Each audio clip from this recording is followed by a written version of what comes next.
bisa mentadabburi Al-Quran. Semoga ini tanda bahwa Allah ridha kepada kita semua, kita diberikan istiqomah sampai husnul khotimah. Amin. Baik, bismillahirrahmanirrahim. Kemarin kita telah selesai surah Al-Fatihah selama 3 pertemuan. Pada surah Al-Fatihah yang terakhir terdapat namanya Majaz An-Nawazi, Majaz At-Tawazi, yakni bunyi akhir dari setiap ayat surah Al-Fatihah itu bersajak. Bismillahirrahmanirrahim. Alhamdulillahirabbil alamin. Arrahmanirrahim. Maliki yaumiddin. Iyyaka na'budu wa iyyaka nasta'in. Ihdinas siratal mustaqim. Siratal ladzina an'amta 'alaihim ghairil maghdubi 'alaihim waladdallin. Semua itu bukan kebetulan. Tentu itu bagian dari keindahan surah Al-Fatihah. Lalu kemudian secara keseluruhan surah Al-Fatihah pun kalam Allah. Namun agak unik, itu kalam Allah atau perkataan Allah kalau tidak diberikan tadabbur secara bahasa, maka maksud iya sih Allah bilang ihdinas siratal mustaqim, tunjukkan kami ke jalan yang lurus. Lah nek itu perkataan Allah, terus yang diminta siapa? Apalagi ketemu sebelum itu, iyyaka na'budu wa iyyaka nasta'in. Kepada Engkau kami menyembah dan kepada Engkau kami mohon pertolongan. Kalau ini perkataan Allah, terus yang dimintai tolong siapa? Maka dalam sastra Arab ada istilah namanya kalam khobariyah, tapi memiliki makna insya'iyah thalabiyah, alias ini adalah memang perkataan Allah, tapi Allah sedang ngajari Nabi Muhammad SAW dan para umatnya agar mengatakan perkataan ini. Memang kalamullah, perkataan Allah, tapi perkataan Allah yang dalam rangka mengajari Nabi Muhammad dan para umatnya. Maka karena ini secara sastra namanya insya'iyah thalabiyah, sehingga di awal surah Fatihah secara keseluruhan dikasih tafsiran ayqulu, katakanlah oleh engkau wahai Muhammad dan para umatnya, katakanlah oleh engkau alhamdulillahirabbil alamin arrahmanirrahim maliki yaumiddin ila akhirih. Jadi Allah ngajari hambanya untuk mengatakan. Jadi kalau dikatakan surah Fatihah itu kalam siapa? Kalamnya Allah, dalam rangka ngajari kita sebagai hambanya untuk mengatakan seperti itu. Ini kalau tidak seperti itu nggak bisa. Masa iya Allah bilang iyyaka na'budu wa iyyaka nasta'in, hanya kepada engkau loh kok. Nek Gusti Allah berkata hanya kepada engkau, terus engkau siapa ini? Sehingga karena surah Fatihah adalah satu surah yang Allah ajarkan, Allah katakan dalam rangka ngajari hambanya, dan di dalam surah Fatihah itu ada satu kelengkapan yang komplit. Ditambah lagi satu hadis Rasulullah SAW, afdhalud du'a alhamdulillahi rabbil alamin. Sebaik-baik doa adalah doa-doa yang di sana ada memuji Allah. Alias kalau kalian mau berdoa, bacalah surah Fatihah total. Ya, kalau logika yang paling gampang adalah ini surah Fatihah ini ibarat belangko atau form. Siapa yang menginginkan sebuah permohonan, ini formnya, nanti tinggal diisi.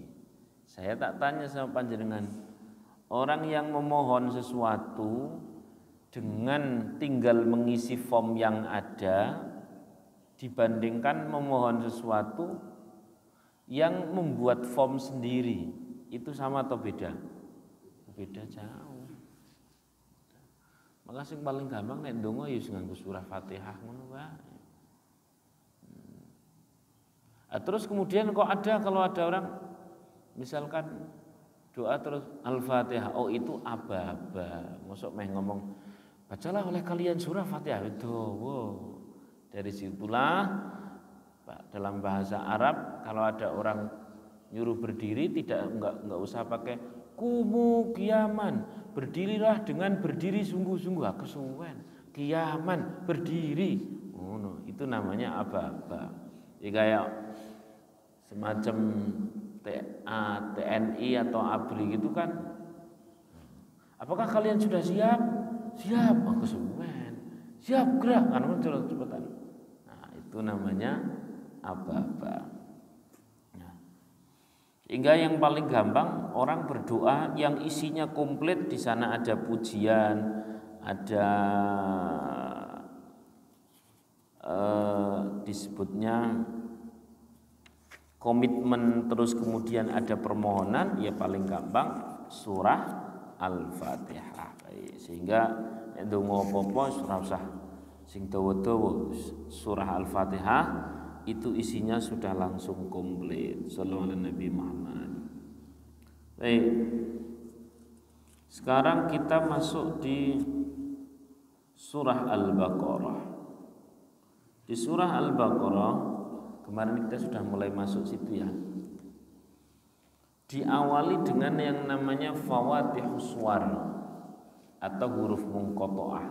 Alif lam mim. Ini benar-benar baru di dalam konsep orang berkalam. Sejak zaman dahulu sebelum adanya Al-Quran enggak ada gandeng huruf menghasilkan suara tapi tanpa makna. Ada. Pokoknya menghasilkan suara. Kenapa? Karena kala itu tiap kali Rasulullah SAW mengucapkan ayat itu orang-orang kala itu sudah ngasih warning. Kalau Muhammad sudah mulai mengucapkan mantra-mantranya, kalian jangan dekat, nanti kalian tertarik. Nah, gitu. Apalagi awalnya sudah jelas. Kalau surah-surah Makkiyah itu ya ayyuhan nas, manusia. Umumnya orang kumpul. Akhirnya dititeni karo wong zaman semono. Pokoknya nek Muhammad wis mulai ya ayyuhan nas ngono, aja ngumpul. Engko ndak tertarik. Nah, saya kemarin lagi nganalogkan ke umat-umat sebelum umatnya Nabi Muhammad SAW. Yang pertama gini, Nabi Musa alaihissalam punya mukjizat kala itu menggunakan tongkat. Kenapa? Karena kala itu trennya memang sihir, betul ya? Trennya apa? Sihir. Penyihir-penyihir Fir'aun itu menggunakan tali, kemudian tali itu disihir menjadi ular. Antar para penyihir dari tali menjadi ular itu aneh enggak? Enggak aneh kan? Karena ini masuk dalam teori persihiran. Nah, ini teori persihiran ini. Ini teori persihiran ini. Kalau bagi orang awam sih iya. Ono tali kok bisa menjadi ular. Ini wow sekali. Tapi dalam kancah para penyihir yang sudah tahu ilmunya, kalau ada tali jadi ular, mau pakai metode apapun dalam persihiran, kalau sesama penyihir, wow enggak kan? Ya koyo jenengan misalkan ahli matematika gitu, sesama guru matematika ya orang guru. Tapi bagi wong sing ora ngerti, kok cepet men ngitunge kan ngono to. Nah,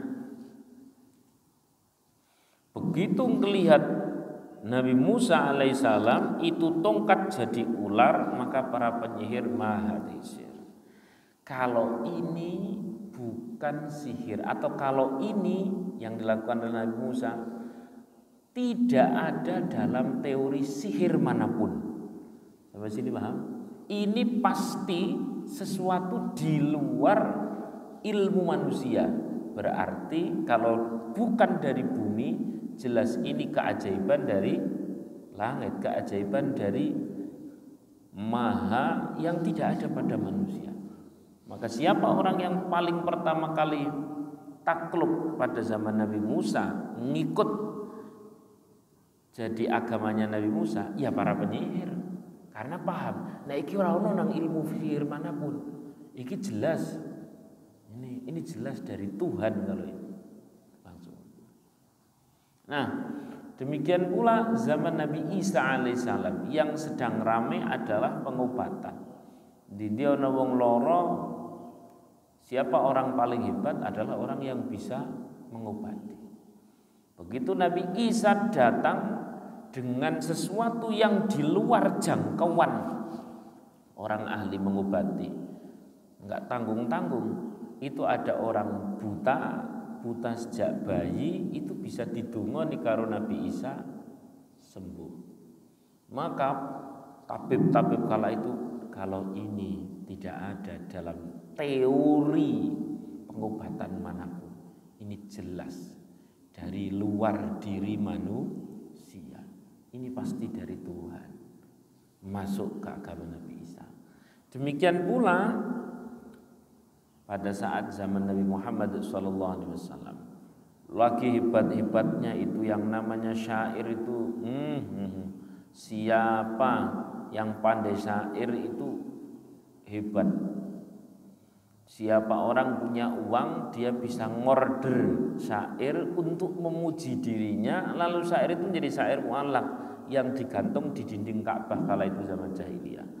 Memuji dirinya. Begitu digantung, orang tersebut langsung jadi hebat. Kalau orang tersebut benci sama orang lain, bilang sama tukang syair, buatkan syair untuk menghina orang itu. Habis itu jadi syair mu'allaq tempel di dinding Ka'bah, maka orang yang dituju dihina oleh syair ini langsung terhina. Kayak kalau zaman sekarang mirip-mirip media lah ya. Apa kata media ya udah itulah. Sampai sini paham ya? Alias tukang syair manapun itu pasti dikagumi oleh orang umum. Tapi di antara para tukang syair kan biasa. Begitu. Yang dikagumi adalah para penyair, tapi di antara para tukang syair biasa, loh kok ada bahasa? Yani bahasa Al-Qur'an. Kala itu disebutkan Muhammad itu ummi kok, tidak bisa baca, tidak bisa nulis kok. Lah ini kalau berkata-kata, ini para penyair langsung berkata, ini tidak ada dalam teori syair manapun. Ini pasti dari luar diri Muhammad. Maka disebutlah wahyu atau kalam Allah. Salah satu contohnya adalah fawatihus suwar atau huruf munqata'ah. Ada Toha, terus kemudian apa lagi? Alif Lam Mim Ra, terus apa lagi? Yasin, terus Kaf Ha Ya Ain. Ini tidak ada dalam teori syair manapun. Ini benar-benar beda. Maka kelepek-kelepek. Kok ada suara tanpa makna tapi genah karpe? Ini Pak. Kalau para manusia wong wis do mlayu, tapi tahu-tahu Rasulullah menggunakan satu uslub, satu rentetan bahasa, yakni langsung alif lam mim iki anyar nek iki anyar nek iki. Kumpul kurang. Nek di dalam bahasa kita ada suara hasil ya, dari rangkaian huruf ya, hasil dari rangkaian huruf tidak ada maknanya. Kalau maknanya ora ketemu. Tapi fungsinya jelas.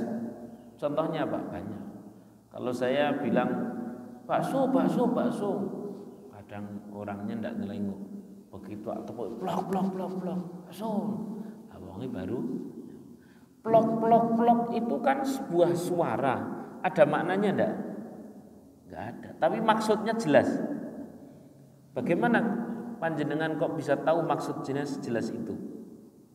Nah, itu sing aku.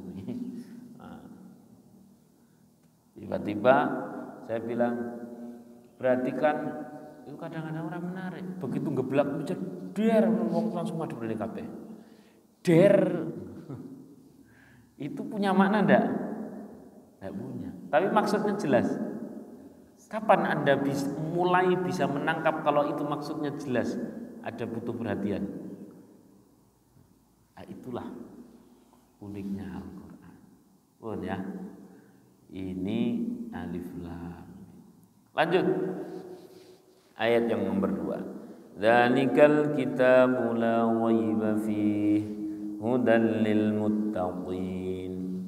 Nek jangan lihat di terjemahan. Ya, itu umum atau di kitab tafsir yang terjemah. Saya sih tidak pernah punya. Itu artinya inilah kitab Al-Quran la raiba yang tidak ada apa? Keraguan.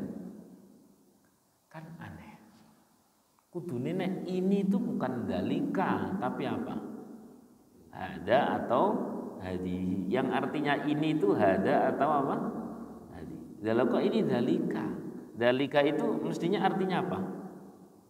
Itu. Kan aneh. Jelas-jelas Al-Quran ini dekat.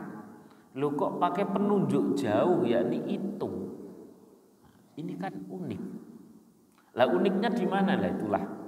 Makanya Quran itu sastranya terlalu tinggi. Kalau kita tidak menggunakan pendekatan bahasa keseharian, kita ini tidak bisa menjangkau. Quran itu terlalu tinggi. Nek ora digolekke contoh sing bahasa Indonesia itu kadang-kadang jangkau keindahannya itu nggak nyambung. Lu mana di mana titik wawunya, mana titik indahnya? Mestinya dekat pakai hada, tapi kok malah pakai dalika itu. Mana indahnya? Ini ngeten. Tak kasih perbandingan sing pen jelas.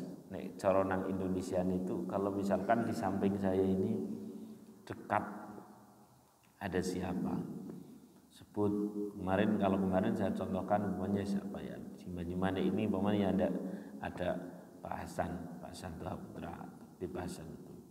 Kalau saya bilang ini tuh Ketua Yayasan Sultan Agung, ini tuh dari Tuha Putra, ini kan jadi biasa. Tapi kalau saya menggunakan walaupun dekat, tapi saya menggunakan penunjuk atau isyarah jauh, ini menghasilkan hormat yang luar biasa. Walaupun orangnya dekat, kalau saya bilang beliau itu, naik enggak? Derajatnya naik enggak? Walaupun dekat, tapi bilang apa? Beliau itu. Orangnya tidak jauh, tapi begitu saya bilang beliau itu, langsung grade-nya kan bahasa ini menjadi bahasa yang sangat terhormat. Nah, Quran itu begitu. Dzalikal kitab ini lo kok pakainya itu karena menghasilkan lil hurmah, li ta'dhim dalam rangka menghasilkan keagungan. Sallallahu alaihi wasallam. Sudah bisa dirasakan ya. Nek ora dicontoni sing kei keseharian ngono kan ya ora genah to karepe piye. Ya sastrane dhuwur, tapi dhuwure nang ndi kan ora ngerti to. Jarine nek orang itu kalau dengar sastranya Al-Qur'an itu bisa kelepek-kelepek, tapi kok ya ini aku kok ora tau kelepek-kelepek ngono ya. Terus ndi salah sapa? Ya jelas sing salah kita. Orang mungkin Al-Qur'an yang salah. Ya, Masya Allah. Jadi itulah pilihan bahasa Al-Qur'an. Wong ya Qur'an dekat kok ya dibilang itu lho. Jauh gitu loh. Maksudnya apa? Oh ternyata menghasilkan maksud untuk litta'dhim, yakni dalam rangka memberikan kehormatan yang tinggi. Bon. Dzalikal kitabu la raiba fi hudan lil muttaqin. Saya tanya, sebenarnya yang memberikan hudan, petunjuk itu Al-Qur'an atau Allah? Allah atau Al-Qur'an? Allah. Tapi kenapa di sini disebutkan inilah Al-Qur'an yang tiada keraguan, di dalamnya ada petunjuk bagi orang bertakwa. Nah, ini pun sama, namanya majaz. Ya, majaz. Hal ini menghasilkan satu makna yang tidak sebenarnya, karena yang sebenarnya ngasih petunjuk itu siapa? Allah. Loh kok Quran ngasih petunjuk? Itu sifatnya karena Al-Quran lah yang Allah Subhanahu wa ta'ala legalisir untuk memberikan petunjuk. Nah, kalau ini maknanya sih sedikit aja. Alladzina yu'minuna bil ghaibi wa yuqimuna shalah. Aqama itu artinya berdiri. Aqama yuqimu iqamatan, berdiri. Aneh Pak, orang sholat kok dibahasakan mendirikan sholat, bukan menjalankan sholat. Dari dulu kita mendapatkan bahasa dirikanlah nopo sholat. Jadi nek bahasane wong dhewe cok ya sholat itu dilakoni. Tapi nek bahasa Quran bukan dilakoni, didirikan. Ya, ini dari awal dan seluruh Al-Quran tidak ada yang namanya melakukan sholat. Yang ada apa? Mendirikan sholat dengan segala perubahan atau pilihan kata diksinya. Ada yuqimus sholah, yuqimunas sholah, ada kemudian aqomus sholah dan sebagainya. Selalu mendirikan. Lalu apa kok bukan melakukan? Karena buktinya itu kita ya melakukan sholat, mung bahasanya selalu mendirikan. Ada sekian banyak makna di sini. Ya, ada sekian banyak makna. Makna yang pertama, karena mendirikan sholat itu artinya bagaikan mendirikan sebuah bangunan, Pak. Bagaikan mendirikan sebuah bangunan. Kalau ada bata yang bolong, maka apakah bangunan itu berdiri? Tidak. Dari situlah maka kata istiqomah itu juga diambil dari mustaq atau sumber kata yang sama, yakni aqama yuqimu. Sehingga yang namanya mendirikan sholat itu maksudnya agar sholat itu seperti bangunan berdiri kokoh, maka jangan pernah bolong. Nah, itu makna pertama. Itu makna pertama. Jadi kalau ada orang misalkan nih, ya jalankan sholat, itu maknanya ya nglakoni wis bar ngono rampung wis siji tok. Tapi nek mendirikan sholat, ya sepanjang dia masih diberi kehidupan di dunia ini, maka dia membuat sebuah bangunan yang menjulang, namanya sholat. Lah kalau bangunan itu kok ada yang lubang-lubang, bolong-bolong, maka akan roboh. Sehingga disebutlah as-sholatu imaduddin. Sholat adalah apa? tiang agama. Ini masjid, kali aja kalau yang dititiki itu bagian tembok-temboknya diambil pintunya tetap masih tidak ada masalah.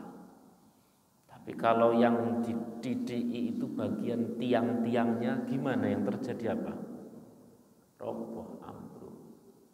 Maka orang itu kalau sholatnya itu ketata, walaupun yang lain belum, minimal dia agamanya itu masih jejak, walaupun belum memiliki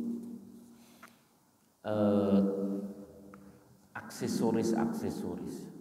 Bayangin Pak, kalau tidak ada tiangnya, tahu-tahu beli aksesoris mahal, sholatnya ora pati cetok, tapi kemudian aksesorisnya larang-larang, kaligrafinya sing api-api, tapi nggak ada tiangnya. Ini yang terjadi apa? Iya menimah. Ambruk dah itu. Kemudian ini pendek-pendek saja. Wa yuqimunas sholata wa mimma razaqnahum yunfiqun. Wah, masya Allah, ini yang paling gerdek kalau saya ini. Wa mimma razaqnahum yunfiqun. Ini bukan tafsir Pak, tapi ini kita mencari sisi lain dari Al-Quran melalui diksi atau pilihan kata yang Allah pilih di dalam Al-Quran.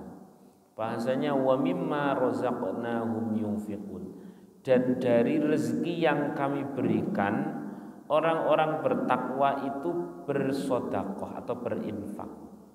Dari rezeki yang kami berikan, kata Allah, orang-orang al-muttaqin itu berinfak. Tak tanya sekarang, berarti rezekinya milik siapa? Allah kan bahasanya wa mimma razaqnahum yunfiqun, dan dari rezeki yang Allah berikan orang-orang bertakwa itu bersedekah. Berarti rezeki yang dibuat untuk sedekah milik siapa? Milik Allah. Maka pasal berat Pak kalau ada orang mengatakan ini sedekah saya. Ini kalau kita kasih pendekatan bahasa begini, ada bos bilang sama karyawannya, staff, tak bilangin ini beras, pokoknya sepaket sembako ini ada 90 paket, tolong ya kau bagi-bagikan di pemukiman sana. Dibagikan, tapi sambil bilang begini, nyo iki saka nggon aku, nyo iki saka nggon aku, nyo iki saka nggon aku, nyo iki saka nggon aku. Jebule kuwi bose nang mburi karo ngene iki. Kira-kira staf diapake kuwi? Hah? Dingenekke to. Terus bareng kok tekan kantor diapake? Bisa dipecat itu. Masya Allah. Maka kita ini nek sedekah aja rumangsa asli ya Allah. Wong rezeki saka Gusti Allah digunakan untuk jalan Allah, itu apa bangganya? Lah bosnya bos, pusatnya pusat itu siapa? Allah. Dari situlah maka ada ayat-ayat, ini saya bukan menjelekkan sedekahnya, hanya bagaimana sedekah kita ini memiliki fadilah, dimulai dari penataan bahasa, ya. Penataan bahasa. Tiap kali kita sedekah itu berarti idealnya bilangnya gimana? Ini dari kami, ini dari saya, dari kami, atau ini ada titipan dari Allah. Sing pundi asline? Bener kan, ini ada titipan dari Allah. Tapi saking sinten nggih, saking Gusti Allah. Kula namung dititipi nyicipi wong kula niku nyambut damel kok dilelah didamel gampil. Nah niki enten sing kagem panjenengan. Tenan enak to dari Allah. Satu, kita akan selamat dari takabur, betul ya. Nomor dua, kita akan selamat dari butlanus shadaqah. Apa itu butlanus shadaqah? Ini yang masuk dalam ayat yang lain di dalam Al-Quran. Ya ayyuhalladzina amanu, orang-orang yang beriman, la tubtilu shadaqatikum, jangan kau batalkan pahala sedekah. Bil manni wal adha, dengan undat-undat bahasa Indonesia ini apa? Mengungkit-ungkit, kurang lebih begitu ya. Mengungkit-ungkit wal adha, dan ngeloroni hati. Itu batal langsung. Kalau bahasa ahli tafsir yang meriwayatkan dari beberapa riwayat para sahabat itu, orang yang mengungkit-ungkit pemberian itu persis seperti orang yang memberi 1 dirham tapi ngerampok 1000 dirham, kurang lebih begitu.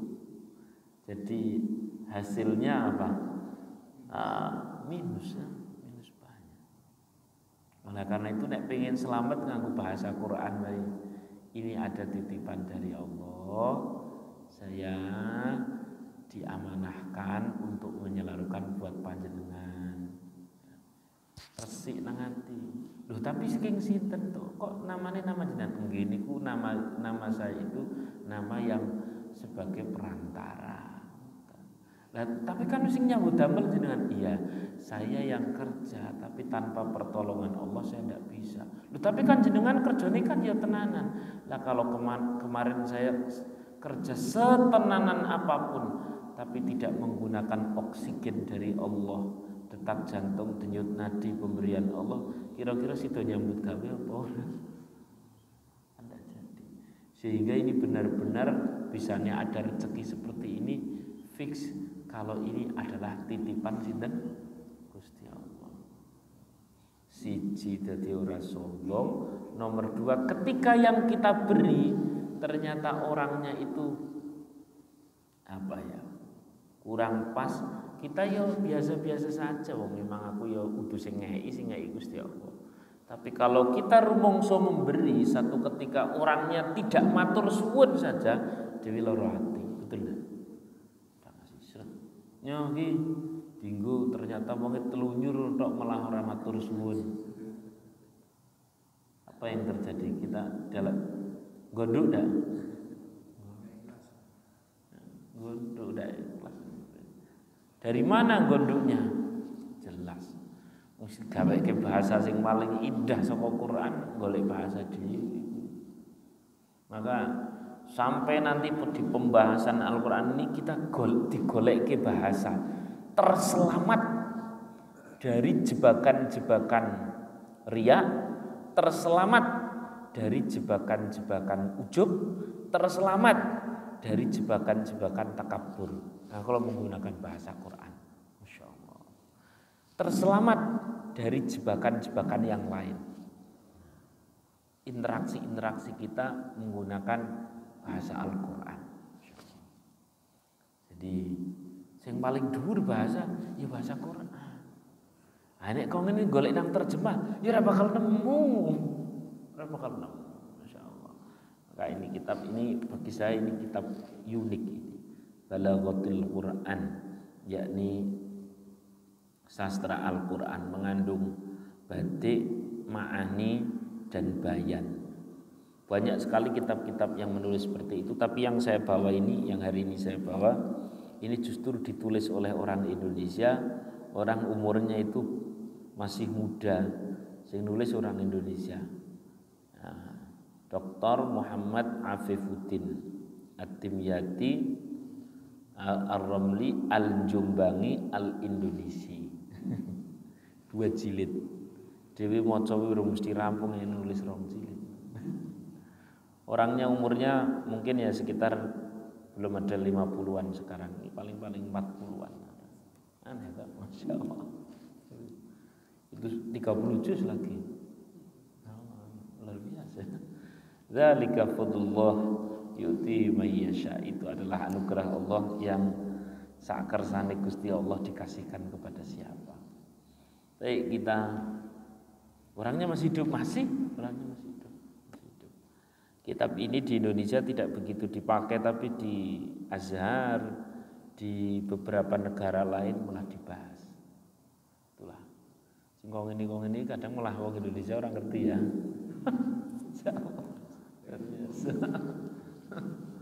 Masya Allah. Nah, kalau orang mengenalnya namanya Gus Awis gitu, tapi sebenarnya ini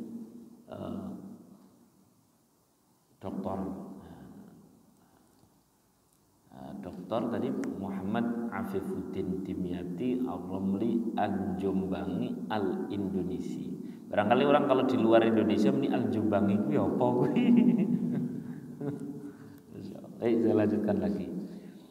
Belum selesai di wa mimma razaqnahum yunfiqun, dan dari rezeki yang kami berikan orang-orang muttaqin itu berinfak, bersedekah. Ini unik sekali bahasanya, Masya Allah. Maka ayo mulai bareng-bareng kita menggunakan diksi-diksi Al-Quran dalam keseharian itu. Mulai dari infak wajib maupun infak sunnah. Infak wajib itu di sana ada zakat, gitu kan? Wajib kan itu. Termasuk juga sebagian ulama mengatakan tasarruf yang wajib itu adalah kepada keluarga. Jenengan kalau sedang nafkahi istri, itu terus kemudian umum kita itu kalau habis ngasih jatah kepada istri, kata orang itu kan nikahnya murah, yang mahal itu bulanannya sampai hari ini belum selesai. Leres loh betul. Bulanannya sampai hari ini belum selesai, masih terus. Malah tambah suwi bulanannya tambah murah atau tambah larang? Tambah larang ya. Servisi tambah kurang, bulanannya tambah larang kan. Nah, ini bapak-bapak semua orang polis. Baik. Umumnya kita kalau ngasih kepada istri, di sana disertai rasa bahwa diri kita yang ngasih. Sehingga ada wajarnya kalau nang ati itu nuntut. Nuntut apa? Minimal istri guyang-guyu muni matur suwun, betul atau tidak? Lu kok belas orang muni matur suwun, malah kita pas minta tolong apa atau merintah apa, atau pas sebagai seorang suami itu minta ya itu dan sebagainya, kok orang gelem, tak tanya lora tidak? Tidak jelas. Kenapa? Karena sejak pengaturan bahasa itu sudah tidak indah. Lain cerita kalau kita berkata, Dek, ini saya dititipi sama Allah, ya, dititipi sama Allah. Sekian, Allah ngasihnya sekian, ya. Ini saya sudah maksimal, ini saya kerjanya sudah maksimal. Allah ngasih sekian, dan ini sudah tak kasihkan ke jenengan. Terima kasihlah sama Allah. Oh ya, saya matur suwun sama Allah. Orang yang terima kasih sama Allah itu dibuktikan dengan terima kasih kepada manusia. Man lam yashkurin nas lam yashkurillah. Siapa orang dia itu bisa dinilai terima kasih sama Allah kalau sudah terima kasih sama manusia. Tapi yang terpenting arep Gusti Allah. Itu nanti malah lebih keren. Kita tidak gila apa? Kehormatan. Ya. Kalau itu lebih keren lagi, lebih luar biasa lagi, di mana-mana itu kegegeran muncul itu gara-gara saling menuntut, dihormati, saling menuntut dan sebagainya. Padahal tugas kita ini adalah kalau kepingin jadi amal itu kan pakai sehingga kepada anak saya sudah mulai membahasakan loh, bahasanya begini. Nah, Ini rezeki dari Allah. Ya, disyukuri. Yang di depan mata disyukuri. Ternyata efeknya luar biasa.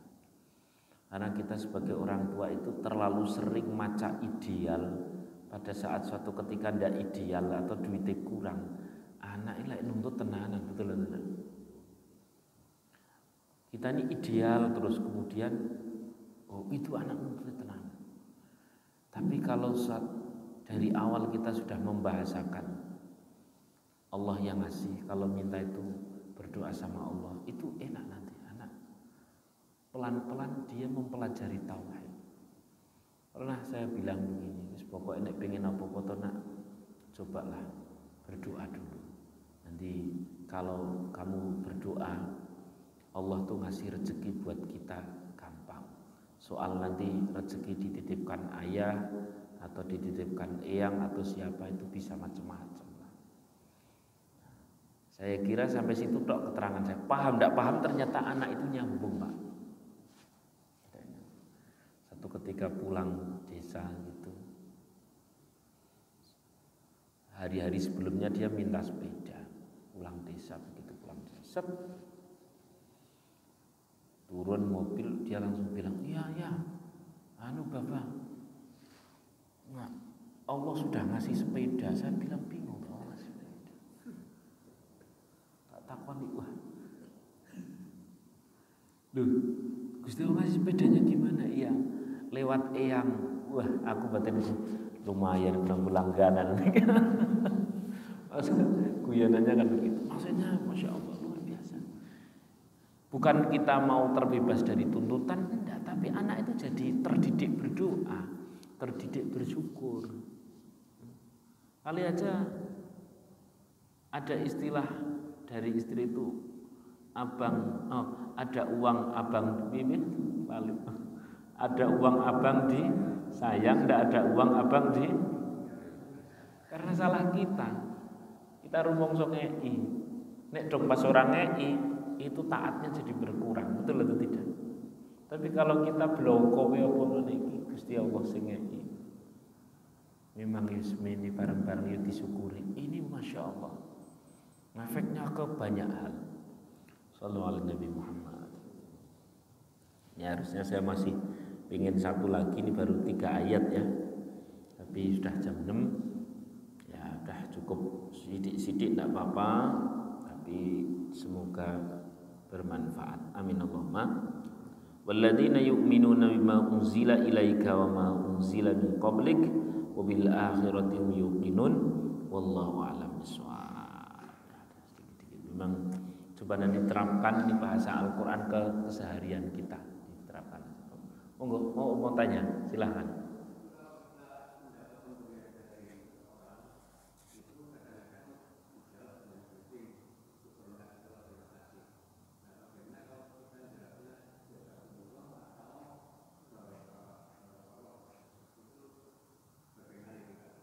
Ya. Substansinya sama. Substansinya adalah kita sedang mengamalkan hadis yang tadi saya baca. Malam yashkurin nas lam yashkurillah. Betul bahwa kita ini berterima kasih kepada Allah, tapi Allah melalui lisan Rasulullah alias hadis itu juga mengatakan seorang akan dinilai bersyukur kepada Allah kalau dia juga berterima kasih kepada sesama. Nah, kan di sana ada 2 pembahasan. Pembahasan pertama adalah ketika kita ini sebagai orang yang ngasih atau menjadi lantaran ngasih. Di pembahasan kedua ketika kita berperan sebagai penerima atau yang dikasih. Kalau pembahasan kita sebagai yang dikasih, satu, bersyukurlah, berterima kasihlah kepada Allah. Terus baru itu berterima kasihlah kepada lantaran datangnya rezeki dari Allah, yakni si A atau si B. Kalau soal bahasa jenengan bisa pilih manapun, karena hal yang terpenting substansi yang ada di hati. Mung dengan bahasa yang tepat kita terlatih melatih hati. Ya tadi itu dengan menggunakan diksi yang dimirip-mirip di Al-Quran ini kita akan terbebas dari riya, dari sombong dan sebagainya. Kalau sebagai penerima, monggo jenengan bilang terima kasih Pak, matur suwun, jazakumullah. Nah, itu lebih tepat. Nah, kata-kata terima kasih itu bagus, tapi alangkah idealnya kalau disisipkan doa. Misalkan terima kasih Pak, semoga Allah membalas. Daripada doa ya terima kasih Pak, jazakumullah. Dengan seperti itu malah komplit. Terima kasih bagus, jazakumullah lebih bagus. Kalau jazakumullah tok bagi orang yang belum tahu artinya, bagi orang yang belum terbiasa dan sebagainya agak janggal. Maka kalau toh mau hanya jazakumullah tok, yo bisa ke orang yang sudah paham, bisa orang yang belum paham tapi sekaligus dipahamkan. Alias apa? Di dalam Islam itu ada satu ajaran agar kita ini juga disuruh ngumumi, ya kan? Ngumumi. Maka yang keumuman itu kita tempuh dengan mengatakan cara wong Jawa ini matur nuwun, habis itu sisipkan jazakumullah atau matur nuwun muga-muga Gusti Allah sing bales. Mantap cukup. Komplit. Langsung jazakumullah boleh atau tidak? Boleh bila orangnya tadi sudah paham. Atau kalau belum paham ya diterangkan kanca akrab jadi komplit malah. Alias ini tidak saling berlawanan.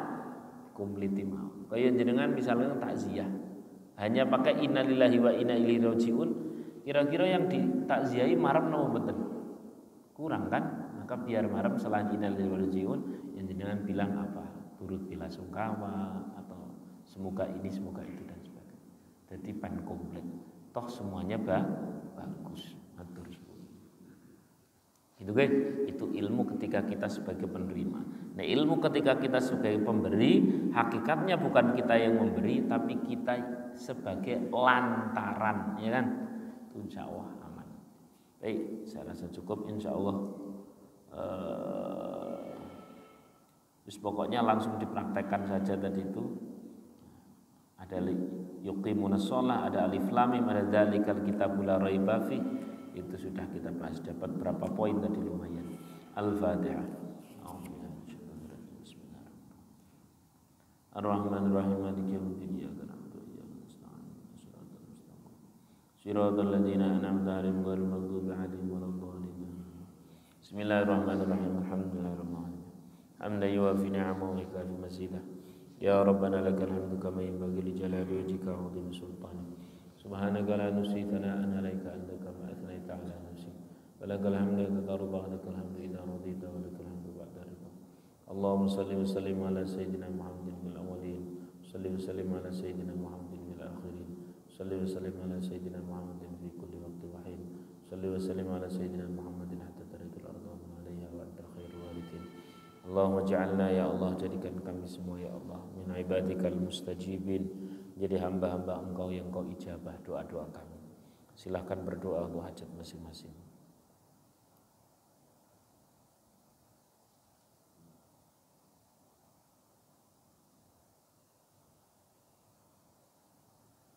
Rabbana atina min ladunka rahmah wa hayyi' lana min amrina rasyada. Rabbana atina fid dunya hasanatan wa fil akhirati hasanatan wa qina adzabannar.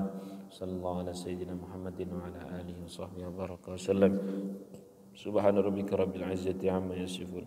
Salamun alal mursalin. Alhamdulillahi rabbil alamin. Al-Fatihah.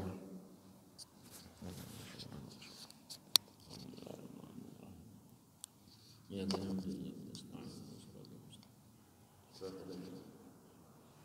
Assalamualaikum.